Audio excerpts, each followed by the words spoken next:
এইবাৰ নিষ্ফল চেষ্টা বুলি কয়, ইয়াৰ পৰা কোনো ফলপ্ৰসূ নহ'ব। ইতিমধ্যে কংগ্ৰেছক অসমৰ জনগণে বিদায় দিছে।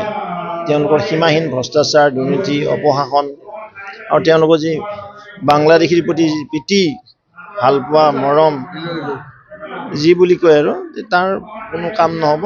ফুটা কলহত আৰু পানী ঢালিলে কোনো কাম নাই। ফুটা কলহত পানী ঢালি তেনেকুৱা কষ্ট কৰা নাই, চেষ্টা কৰিছে অলপ, কিন্তু এই চেষ্টা বৃথা চেষ্টা। কংগ্ৰেছক আৰু কেতিয়াও আস্থা বিশ্বাসত নলয়। তেওঁলোকে যিটো কাৰ্যক্ৰম হাতত লৈছে, ৰাইজৰ পদূলিত কংগ্ৰেছ 15 বছৰ একেৰাহে 3টাকৈ কনজিকিউটিভ টাৰ্ম, তেতিয়া পাহৰি গৈছিল। তেতিয়াও আমি দেখিছিলোঁ RPRS বুলি কৈছিল, ৰাইজৰ পদূলিত ৰাইজৰ চৰকাৰ কৈছিলে।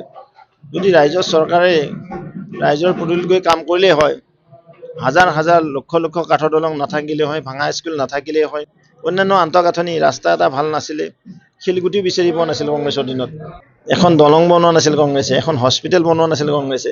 কংগ্ৰেছৰ এই মিঠা প্ৰচেষ্টা, এইটো বৃথা বুলি কয়, মিঠা নহয় বৃথা। চাওক, আজি মই এইটো কথাই কৈছোঁ, যি কংগ্ৰেছৰ দিনতে এই এশিঙীয়া গড়কেইটা, আপুৰুগীয়া সম্পদ, এই অজান জীৱকেইটাকো তেওঁলোকে ৰক্ষণাবেক্ষণ দিব পৰা নাছিল। আৰু তেওঁলোকে এইটো হাস্যকৰ কথা।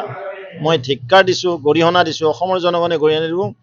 তেওঁলোকে অসমৰ পৰা কেইদিনমান পলাই থকাই ভাল কংগ্ৰেছ।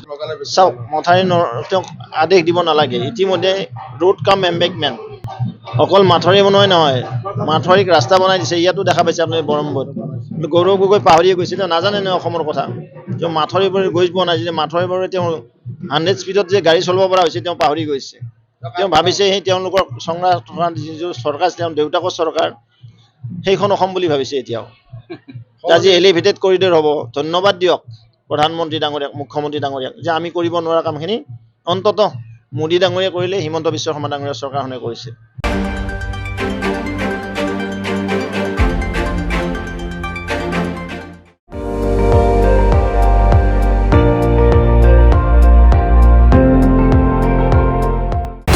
আপুনি চাই আছে ND24, সৰ্বশ্ৰেষ্ঠ নহয়, সৰ্বোত্তমৰ দৌৰত।